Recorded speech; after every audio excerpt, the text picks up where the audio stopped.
Bonjour Élie Lemel. Bonjour. Vous êtes rabbin. Hier, sur la place du marché, c'était à Neuilly-sur-Seine, dans les Hauts-de-Seine. À un moment, un individu s'approche de vous et vous agresse. Il vous frappe avec une chaise. Est-ce que vous avez eu le temps de comprendre ce qui vous est arrivé hier ? Alors écoutez, je suis assis donc à la terrasse d'un café avec une personne avec qui j'avais rendez-vous. Je prends un coca, tout simplement. Et puis à un moment, j'ai l'impression qu'il y a une cheminée qui me tombe sur la tête. Au début, je me dis, waouh, il y a une cheminée qui vient de tomber. Je me retrouve par terre avec un énorme coup et puis j'entends crier, arrêtez-le, arrêtez-le. Et là, je comprends que quelqu'un vient de m'agresser. Il me donne un coup vraiment très violent sur la tête. Il m'a donné un coup très violent sur la tête avec une chaise qu'il a pris, je pense, sur la terrasse. Et c'est comme ça que vous l'avez compris. Vous avez mis quelques instants à vous remettre de vos émotions, je présume. Est-ce que vous avez eu le temps de voir l'agresseur ? Est-ce qu'il a prononcé des mots ? Écoutez, je suis incapable de le dire parce que d'abord, c'est la place du marché à Neuilly, donc il y a le marché en plus. Je suis avec une personne en train d'échanger, donc j'essaie d'être concentré sur ce qu'on me dit. Et puis il y a du monde autour, donc voilà, il a peut-être dit, je ne sais pas, je l'ignore complètement. Vous avez ensuite été hospitalisé brièvement pour qu'on voit comment vous alliez. Vous en êtes ressorti, comment allez-vous ?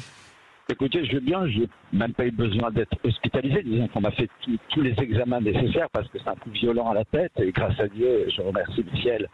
Oui, c'est vrai que le cocard est important, la bosse est importante, mais il n'y a pas d'autre chose. Et donc pour moi, c'est quand même quelque chose de fondamental. Et voilà, vous sentez comme on peut se sentir après une agression.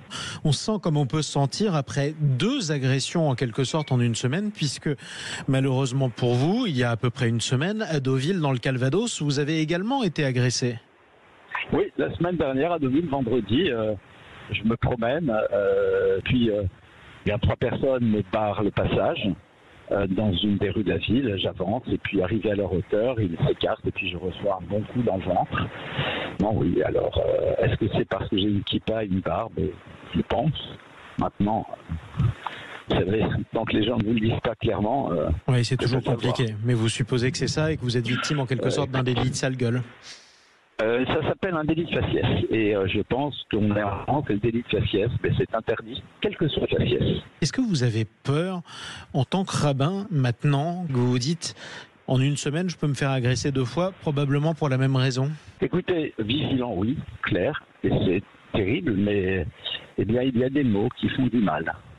Des mots MOTS qui créent des mots MAUX, et on en voit aujourd'hui la conséquence, et je pense que c'est très bouleversant. Je vais vous dire, j'étais très touché par l'intervention de toutes les personnes qui m'ont porté secours et qui ont arrêté cette personne, parce que comme je me le dis souvent, si je suis ici aujourd'hui en France, c'est parce qu'il y a des dizaines d'années, des paysans français ont sauvé mes grands-parents en les cachant au péril de leur vie.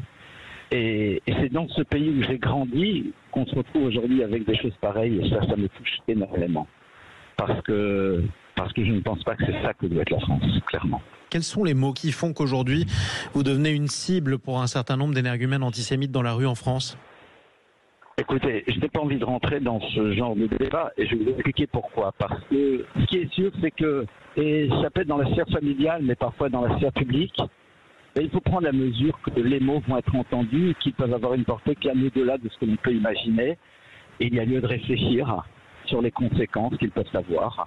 Je peux ne pas du tout partager la vision de quelqu'un, mais je le respecte. Et c'est ça qui est important. On peut ne pas partager la vision de quelqu'un, c'est normal. Mais on doit le respecter. En tout cas, merci beaucoup Élie Lemel. Et je vous souhaite surtout un prompt rétablissement et la fin de vos mésaventures. Je vous remercie. Merci beaucoup. Voilà, 8h13 sur Sud Radio. Une interview réalisée hier en fin d'après-midi, peu de temps après cette agression, je le rappelle.